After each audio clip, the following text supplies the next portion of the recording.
Les vignobles de Champagne vont-ils se transformer? Fin juillet, les vignerons vont devoir prendre une décision capitale. Les 35 000 hectares pourraient être plantés haut et en semi-large. Une question loin de faire l'unanimité. Grand format signé Sophie Dumais et Xavier Claes. Plantée serrée et en taille basse, la vigne de Champagne s'apprête à connaître peut-être une évolution de son cahier des charges. Une route sur deux pourrait être arrachée, ou comme ici, les vignerons pourraient planter plus large et faire pousser plus haut. On estime qu'il faut à peu près 1 mètre carré de feuilles pour 1 kilo de raisin. Donc on va atteindre environ 2 mètres, 2 mètres 20. Et puis la largeur entre 2 rangs est de 2 mètres. Ce mode de conduite de la vigne est répandu dans les vignobles à effervescents californiens, sud-africains ou encore anglais. Il permet une mécanisation plus classique. Rémi Legras fait partie des 17 domaines de Champagne qui ont participé à cette expérimentation démarrée en 2006. Objectif : accompagner la transition agroécologique du vignoble et contribuer à son adaptation au changement climatique. C'est agréable de travailler dans ces vignes-là. Donc je suppose que si ça devait être diffusé plus largement, les gens y trouveraient du plaisir.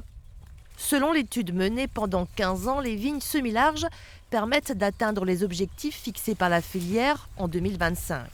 L'arrêt des herbicides, la diminution de moitié des pesticides et la réduction de 25% d'émissions de carbone. Quant à transformer l'ensemble de son vignoble en vigne semi-large, pour Rémi Legras, ce ne serait pas judicieux. Transformer à un coût, et puis on reste attaché quand même au sein de nos exploitations à un équilibre entre les vieilles vignes et les jeunes vignes. Donc je pense que c'est une mutation qui ne se ferait que progressivement, déjà par prudence. Localement, il peut y avoir des choses qu'on n'a pas encore explorées. Donc le vigneron est quelqu'un de prudent quand il plante la vigne, c'est pour 50 ans.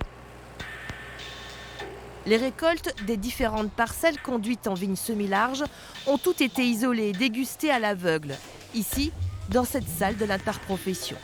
Un panel d'experts, de professionnels, entraînés la dégustation, ont analysé les vins que donnaient ces parcelles expérimentales.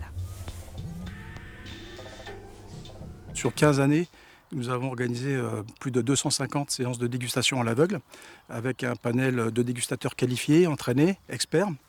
Et au final, sur 250 dégustations réalisées, dans 2 tiers des cas, on est incapable de différencier, à l'aveugle bien évidemment, des vins issus de vignes semi-larges de celles qui sont issues de vignes traditionnelles.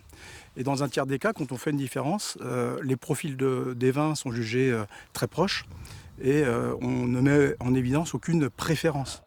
Dans le Beaujolais, les personnes qui ont élargi retournent un peu en arrière parce que les rendements, ils sont pas là. Et ils sont plutôt... Dans le vignoble, des voix s'élèvent contre les vignes semi-larges. Une pétition circule pour demander le report du vote qui doit se tenir fin juillet. Au fil des mois, ce dossier est devenu un sujet de débat intense dans le vignoble. Personne ne veut s'exposer à donner son avis devant notre caméra, sauf la jeune génération qui exprime ses doutes. Je pense. La Champagne, c'est 0, je sais pas, je connais pas l'impact réel que ça va avoir. Est-ce que d'arracher 1 rang sur 2 dans mes vignes, si c'est ça le futur cahier des charges, si on dit arrache 1 rang sur 2, si on me dit il faut que tu produises la même chose en arrachant 1 rang sur 2, moi je sais pas forcément produire en la même chose avec 2 fois moins.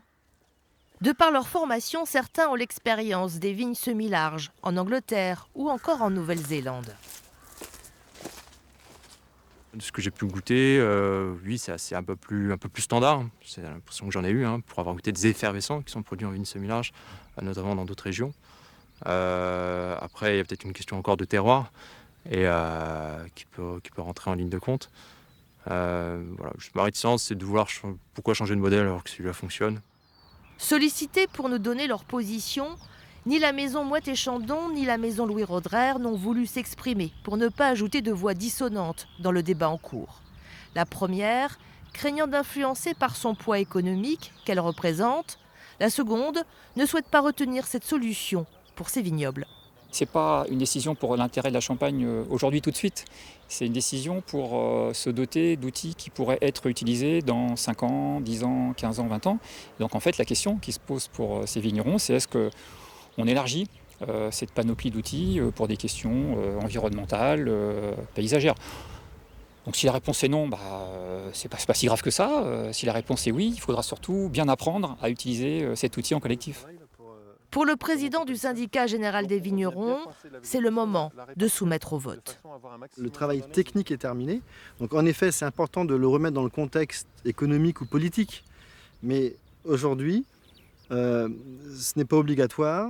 On sait que ça peut être un outil pour certains secteurs de la Champagne, certains opérateurs. Ce n'est pas une obligation, ce n'est pas la volonté de transformer durablement le vignoble de Champagne, c'est de pouvoir doter d'un outil supplémentaire les vignerons pour pouvoir s'adapter, pour pouvoir innover, pour pouvoir en permanence apporter des réponses aux questions.